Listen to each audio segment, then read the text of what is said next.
Outside of the Super Bowl, we have the Great American Race, the Daytona 500's coming up. I've been a NASCAR fan for about, gosh, almost like close to 16 years, 17 years. So I want to go for a little preview. So maybe if you're not a NASCAR fan, maybe I might persuade you. I don't know. But You there's nothing persuaded better than me. nothing better than three wide, isn't that right? I was surprised too. But I just want to go from some quick stats. So, not so bold prediction. I think Hendrick Motorsports will have the front row from qualifying. They're always fast for qualifying. They're the fastest cars on the track. So, I think they're going to have a front row like they normally do. And then some quick stats. Chevrolet has won the Daytona 500 9 times since 2005. Ford has won it 7 times, and Toyota 3 times, which I will touch on later. And if you need to know, qualifying is Wednesday, 8:15 of this week. So pretty much tomorrow when this show comes out. Thursday, the dual races. I love the dual action. Two 60-lap races of absolute chaos. And then we have Sunday, the biggest day for Sunday, NASCAR. Sunday, Sunday. Not sure why it's the biggest race as the first race, but it is, right? So let's go Nothing like into my Daytona. my favorite picks. Um, Not my favorite driver, but I have to say him, Joey Logano. As much as I hate to say it, he's the reigning champ.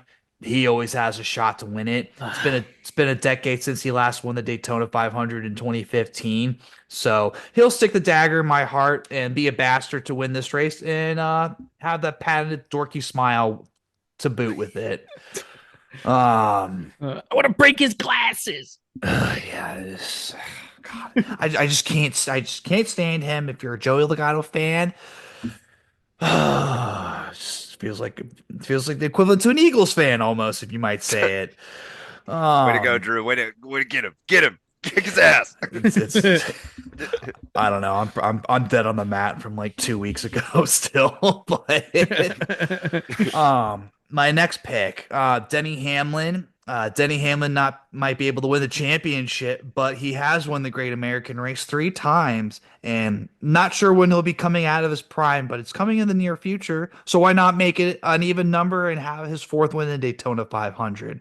And to circle back, those 3 wins that Toyota has in the Daytona 500, only from him. So he's the only Toyota Ooh. since '05 to win the 500. Well, actually, in history, really, if you think about it, Toyota came in along in 2007, but so yeah, Denny's always fast. He knows how to make his way up there, and yeah, I mean, 3-time champ. You might as well roll the dice and see where they lands. Hey, Drew, that's a fun little fact right there. I might just Yeah. have to sprinkle a couple of dollar rupees on that. Who knows? Oh Now, yeah. those are my favorites. Now we go to the dark horse, the Mustang Uh-oh. dark horse pun. If Oh. you guys don't know, the Fords are Mustangs and they're dark horse editions in NASCAR. That's what they race in. Yeah. Anyways, NASCAR puns. Anyways, my dark horse picks Justin Haley from Spire Motorsports. Justin Haley has been recently has gone to the Cup Series. He actually has won a Daytona in the Cup Series in 2019, and he also has a few to boot as far as Talladega and Daytona under his belt wins in the Xfinity Series. So I always say he's my favorite because he's really good at super speedways, and wouldn't mind him winning. I think that'd be really cool. Super underdog. Then my next one is Ricky Stenhouse for Hayek Racing. Ricky always has speeds at super speedways. He always finds his way to the front. Another driver who is a ringer when it comes to super speedways in Daytona and Talladega. And does have an ace in the hole. Recky Spinhouse will come out if needed because he has wrecked the leader of the race on the final lap before to win a Daytona 500. So he's also a Whoa. previous winner. Yeah. Quite controversial. Spicy. Um, so yeah, those are my dark horse picks for the 500. You guys got any comments? Anything I need to hear I for the have Great American Race? I I didn't have know that there picks. was a wrecking ball on wheels, but that always gets the loins going. So For me, my sneaky picks, I think, are Chase Elliott, obviously kind of a quiet season for him last year. Started off hot on that little duel. He was what qualified first. I could see him definitely carrying that momentum into this race. He's kind of been quiet the last couple of years. I mean, Blaney snuck in and 1-1-2. So like, let's get some young guy back in there. I thought about picking Chase, but I was a little bit reluctant to put him in due to that fact of Oh yeah, his it's always. slump. I mean, it's always just an easy grab too. And for me, I mean, listen, Christopher Bell's been knocking at the door for a while, especially last year. He had a deep run into the playoffs, and I always enjoy watching him. And he seems to be the for me, if it's like Denny Hamlin's top Toyota, then it's Christopher Bell right after that. And so I like to sneak my little Toyota value picks in there as well. Oh yeah. Yeah, Christopher Bell's also very good. And then I thought, damn it, I'm gonna cut this. What did I want to say about Chase? Oh yeah. Circle back on Chase too. You know he's always very aggressive. He always wants to start his own lines when they just want to run single file on the top or bottom groove, whatever it is.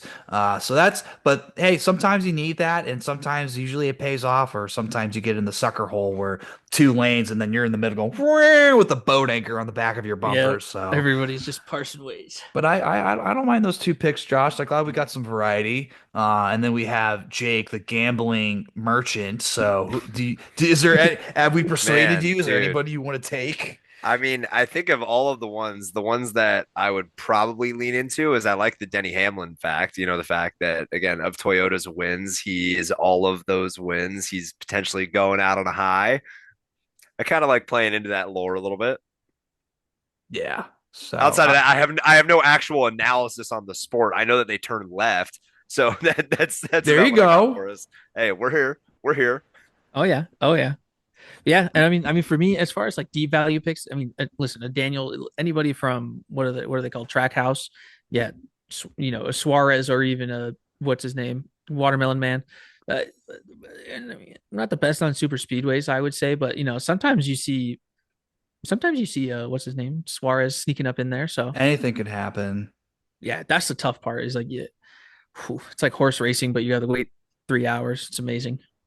But I will name off the names as far as the odds for the winners, the Daytona 500, what they might be as far as who we named. Joey Logano is the biggest favorite, plus 1100. Denny Hamlin plus 1200. Chase Elliott plus 1200 too. And then we go to Christopher Bell plus 2000, not too bad. Ricky Stenhouse plus 2500 to follow that. And then we go all the way down. Justin Haley plus 5,000, so a little bit sneaky. Maybe he's kind of starting to get some shine. That's really about it. Oh, also, maybe I'll just throw it in. Shane Van Giersbergen, Yep. that road course ringer. I don't Uh-huh. know. I just have a little bit of a like funky feeling, but he's Something about plus. Shane Van Ginsbergen. All right, it's all about Shane Van Gisbergen. Yeah, right. I can just already make Plus six assumptions thousand. on what everything is going on here. I like it. He's No, he's he's a he he's a Kiwi. yeah. Oh, He's funny. fun. Okay. He's fun too. He's good. Listen, my man is a fish to water when it came to NASCAR. Oh All right. yeah. Hey,